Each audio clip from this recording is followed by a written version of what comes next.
तुळजा, पोरी, तुला आणि तुझ्या घरच्यांना लय मोठ्या दुःखाला सामोरं जावं लागतंय. पोरी, काळजी घे स्वतःची आणि सगळ्यांची.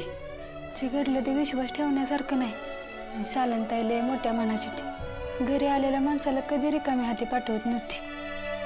शालनताई गेली असली तरी तुझी धाकटी आई आहे, तिची काळजी घे. मालनताई काय बोलत बी नाही.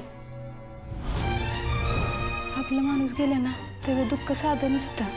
ते जर मनात साठून राहिलं ना तर माणसाला लय त्रास होतो. आणि मालनताई त्याच दुःखात आहे. तिच्या डोळ्यातनं पाणी बी येलं नाही अजून. तुळजा, त्या मोकळ्या झाल्या पाहिजेत. एक वेळ बोलून घे बाळा त्यांच्याशी. आता सगळं तुलाच सावरायचंय.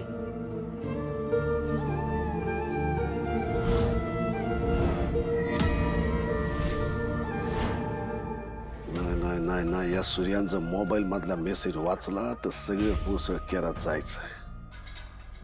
शालन पण जाताना शांत नाही गेली. आता करावं तर काय करावं, कसा ताब्यात घ्यावा तो मोबाईल.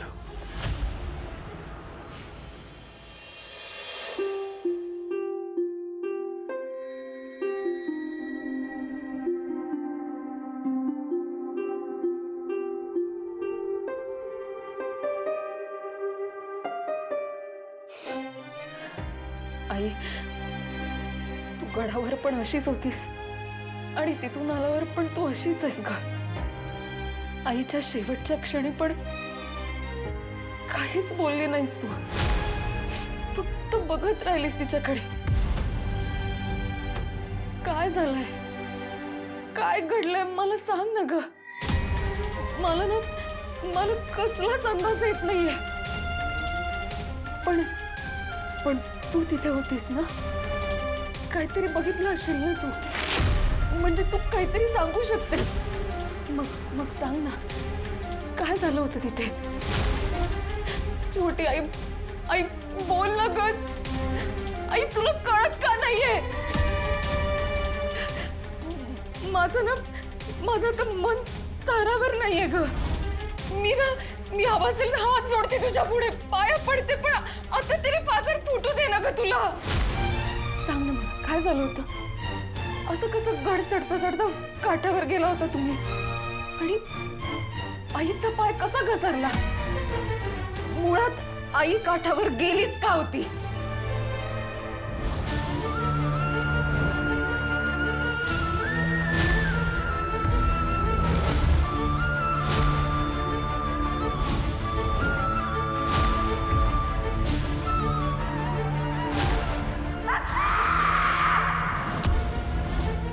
आणि तू हे सगळं होत असताना तू शांत कशी बसलीस का? का काही ओरडली नाहीस? का लोकांना बोलवलं नाहीस तू? आई, माझी आई गेल्यापासून ना मला फक्त तुझा आधार आहे का? पण तू जर अशी शांत बसलीस तर मी कोणाकडे बघायचं? तुला माहिती आहे ना माझा आईवर आणि आईचा माझ्यावर किती जीव येते. मग सांग ना, काय झालं होतं?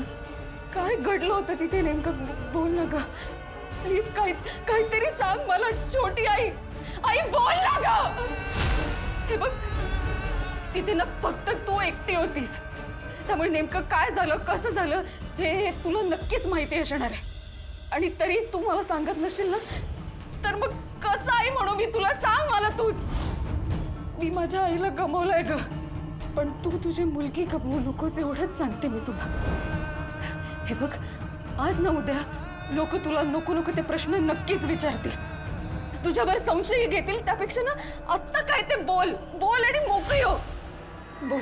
हा, काय झालं होतं? काय बघितलं होतंस तू? बोल ना माझ्याशी काहीतरी, ते बोल.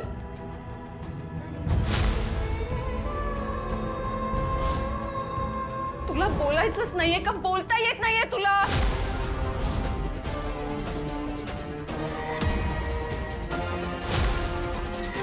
तुझी वाचा गेली.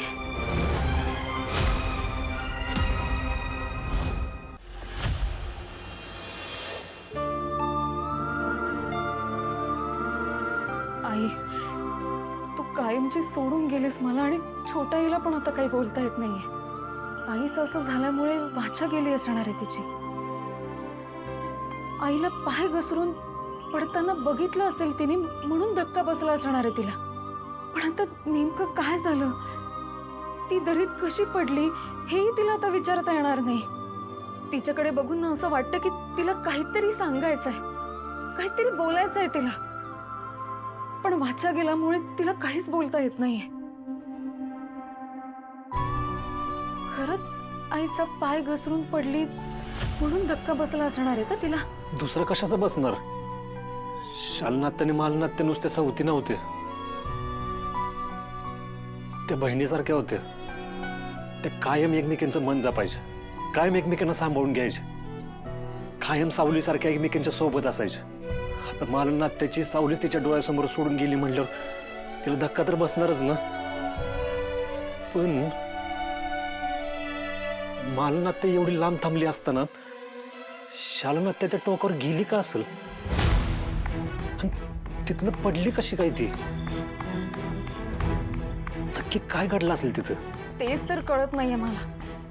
हे कोडं सोडवायचं तरी कसं? तिथे फक्त आई आणि छोटी आई या दोघीच जणी होत्या. मग कसं शोधायचं सत्य? काय करू म्हणजे या सगळ्याच्या खोलात जाता येईल मला? मला खरंच कळत नाही आता. आपल्याला शांत डोक्याने विचार करावा लागेल, कारण हे जेवढं दिसतंय ना त्याच्यापेक्षा लय भयंकर आहे असं वाटायला लागले मला. मलाही का कोणास ठाऊक असंच काहीतरी वाटतंय. हा ना नकळत घडलेला अपघात नाहीये, पण ह्याच्या मागे ना नक्कीच काहीतरी लपलंय. पण काय? आत्ता जिथनं पडली ती जागा गडावर जाणाऱ्या पायऱ्यांपासून लय लांब आहे. तिकडे कशाला कुठला माणूस जाईल? आणि समजा गेलाच काही कारणानं तर तिथं उतरण नव्हती, कारण मी आत्याला बघायला खाली उतरलो तेव्हा ती लय पुढे पडली होती झाडामध्ये. पाय घसरून जरी पडला माणूस तर एवढा लांब कशाला जाईल? मुळात एवढ्या टोकावर आत्या गेलीच का असेल? कदाचित गड चढताना धाप लागली असेल म्हणून बसायला गेली असेल तर. पण धाप लागल्यावर एवढ्या धोक्याच्या ठिकाणी बसायची काय गरज होती? तिथं बसायला पायऱ्या पण आहेतच की. हो, पण पायऱ्यांवर का बसली नाही ती? आणि छोट्या आईने तिला दरीकडे जाऊच कसं दिलं? ती का नाही तिच्या सोबत गेली? या सगळ्याचा विचार करता करता ना असं वाटतंय की की नजरेसमोर जे दिसतंय ना त्याच्यापेक्षा नक्कीच काहीतरी वेगळं घडलेलं आहे. कदाचित आत्या जाताना तेच सांगण्याचा प्रयत्न करत होती, पण तिला काय सांगायचं होतं हे शेवटपर्यंत नाही कळू शकलं. असं काय होतं जे तिला माझ्याबरोबर बोलायचं होतं? ती मला सतत फोन करत होती आणि मला बोलवून घेत होती. असं काय महत्वाचं सांगायचं होतं तिला? बोल बोल, काय काय काय बोलायचं तुला? मी ऐकतोय, बोल.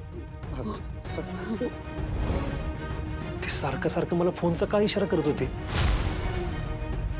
माझ्या फोनमध्ये काय आहे का? मला माझा फोन बघितला पाहिजे. मला ना आईचा फोन बघितला पाहिजे, त्यातच काहीतरी सापडू शकतं आता.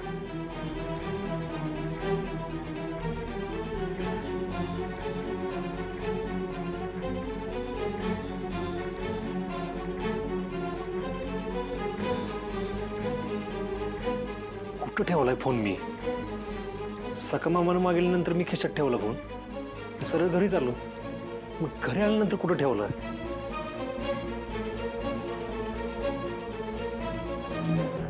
अरे हो, मी खिशातच ठेवलाय फोन. म्हणजे तो फोन कपड्यात असणार. कपडे तर धुवायला टाकलेत मी.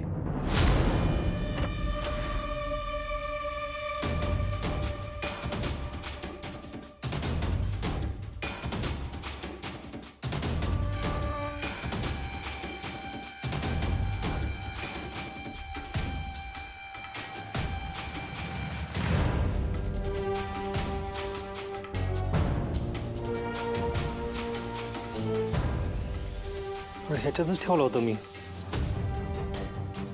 कपडे धुताना पडलं का काय? राजू, राजू,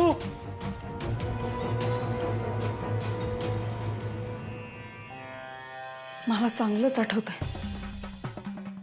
आईच्या हातात एक पर्स होती, पण आईसोबत घडलेल्या घटनेनंतर मला ती पर्स कुठेच दिसली नाहीये. कदाचित त्या पर्समध्ये अशी गोष्ट होती जी तिला सूर्याला द्यायची होती.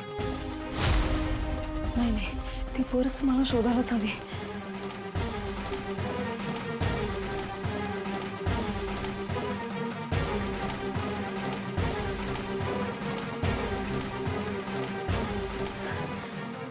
ह्यात तर काहीच नाहीये. फोन.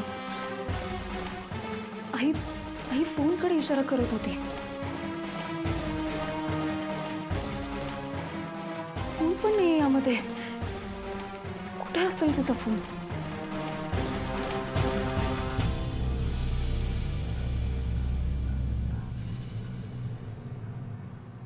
इथे पण नाहीये. असं कसं गायब झाला असेल फोन? कोणी आणि का घेतला असेल तो?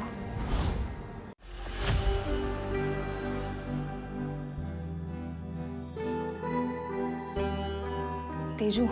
हां वहिनी, काय हवं आहे का तुला? अगं तिचा आईचा फोन कुठे बघितलास का तू? नाही, काय झालं? तिचा फोन कुठे सापडत नाहीये. कोणालाच दिसला नाही असं कसं होईल ना? बरं, ती नेहमी फोन घेऊन जाते तिच्याबरोबर. तिच्या बरोबरच घेऊन गेली होती. तू तिच्या पर्समध्ये बघितलंस का? पर्स सापडली मला तिची, पण फोन काही सापडला नाही. मग घरातच असेल कुठेतरी. बरं, मी बघते बाहेर. वहिनी, काही महत्वाचं होतं का त्या फोनमध्ये? तेजू, आपण गडावरून घरी येताना तिची पर्स कोणी घेतली होती काही आठवत आहे का? माहीत नाही, मी पण खालीच होते ना, आणि आपण सगळे गडबडीत आलो. पण मग कोणी आणली असेल तिची पर्स? एवढ्या गोंधळात कोण आणू शकतं? मालन आत्याने आणली असेल कदाचित. नाही ग, आई गेल्यापासून तिची अवस्था काही बरी नाही आहे. साधं नीट बोलली पण नाही ती कोणाशी. अशा मनस्थितीत पर्स वगैरे घेऊन येणं काही शक्य नाही आहे. देव करू आणि माझा अंदाज खोटा ठरू. पण आईचा फोन डॅडींच्या ताब्यात असेल तर का घेतला असेल त्यांनी तो फोन? ते काही नाही, त्यांच्याकडे आहे का नाही हे मला बघावंच लागेल. वहिनी, कुठे हरवलीस? वहिनी, झालं काय नक्की? नाही, काही नाही. तिची आठवण येत होती ना, म्हणून फोन हवा होता मला तिचा. असो, तू आराम कर, मी बाहेर आहे.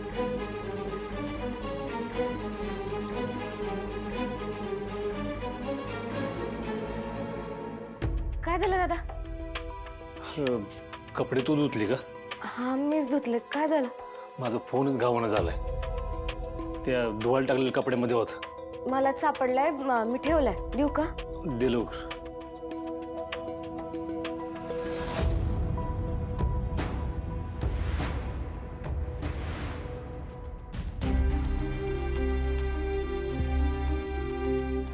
हे बघ, सकाळपासून बंद पडलं. चार्जिंगच संपलं याचं. आणि हरवलं असतं तर सापडला बी नसतं. मी लगेच चार्जिंग लावतो.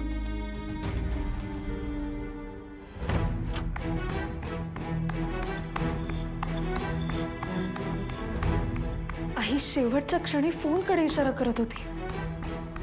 म्हणजे नक्कीच त्यात काहीतरी असेल. नाही नाही, काही करून मला तो फोन सापडायलाच हवा. म्हणजे काय ते त्याचं कळेल तरी.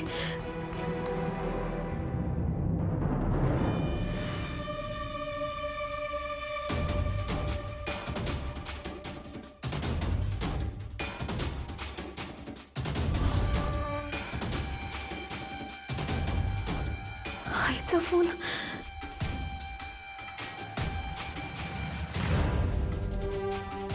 यात सगळे कॉल्स तर सूर्याला गेलेले आहेत, पण आईचं आणि त्याचं काहीच बोलणं झालेलं नाहीये. मेसेजेस.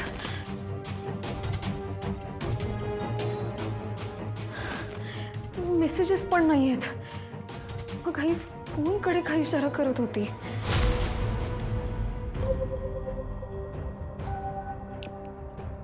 मोबाईल चालू झाल्यावरच कदाचित कळेल. त्या फोनकडे बघून इशारा का करत होते.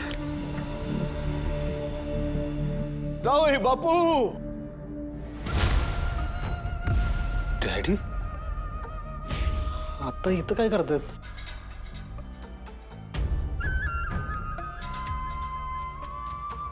डॅडी काय झालं? जाऊ बापू, हात जोडतो तुमच्या पुढं. आमच्यावर एवढं उपकार करा, आम्हाला इथं राहू द्या. पुढच्या काही दिवस तर राहू द्या. आम्हाला बरं वाटलं का आम्हीच इथून निघून जाऊ, पण आता ते इथं राहू द्या. नाही म्हणू नका. अहो तुमचंच घर आहे, पण काय झालं? का राहायचं तुम्हाला इथं?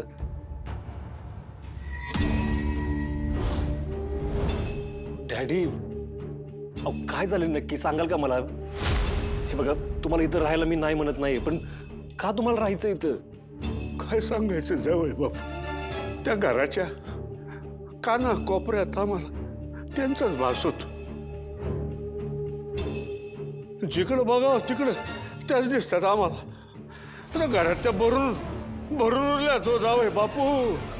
नाही नाही नाही नाही नाही, तिथं राहून आम्हाला त्यांना विसरणं शक्यच नाही.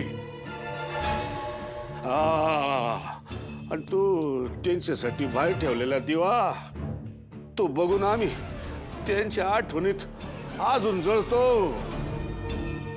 या असंच होत राहिलं तर एक दिवस आम्ही येणे होऊ, आमच्या डोक्यावर परिणाम होईल. नाही नाही नाही नाही जावई बापू, आम्हाला इथं राहू द्या. हो डॅडी तुम्ही शांत व्हा. हे बघा, तुम्ही कुठं जायची गरज नाही, हे तुमचंच घर आहे. तुम्हाला पाहिजे तेवढे दिवस राहा इथं. राजू जा पाणी आण. चला इथं बसा भाऊ. चला. हा फोन डॅडींकडे असणं कसं शक्य आहे? डॅडींनी पर्स उचलली म्हणावं तर डॅडी गडावर आलेच नव्हते. आणि गडावरून खाली उतरताना मी कोणाच्याच हातात ती पर्स बघितली नाही. मग पर्स घरी आलीच कशी? आता या सगळ्या प्रश्नांची उत्तर मला फक्त डॅडी देऊ शकतात. त्यांनाच विचारावं लागेल मला.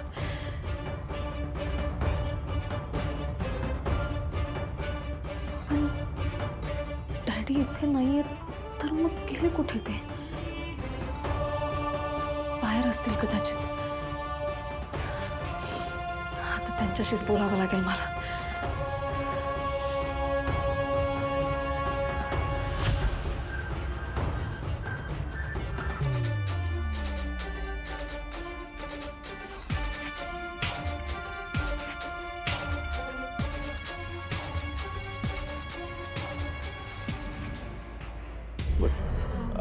पूर्ण टेकायसाठी उशी घेऊन येतं. हा घेऊन ये उशीर.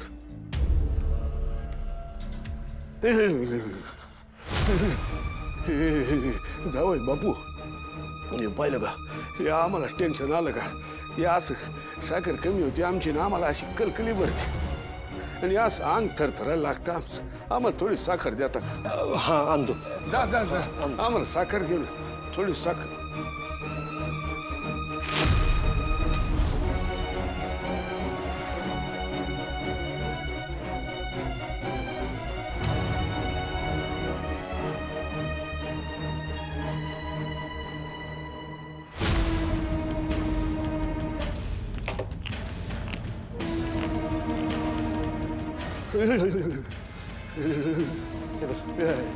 साखर.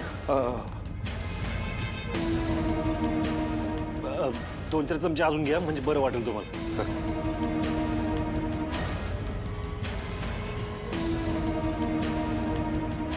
हे बघा डॅडी, आता कसला विचार करायचा नाही आणि कसलीच काळजी करायची नाही. आता फक्त आराम करायचा तुम्ही.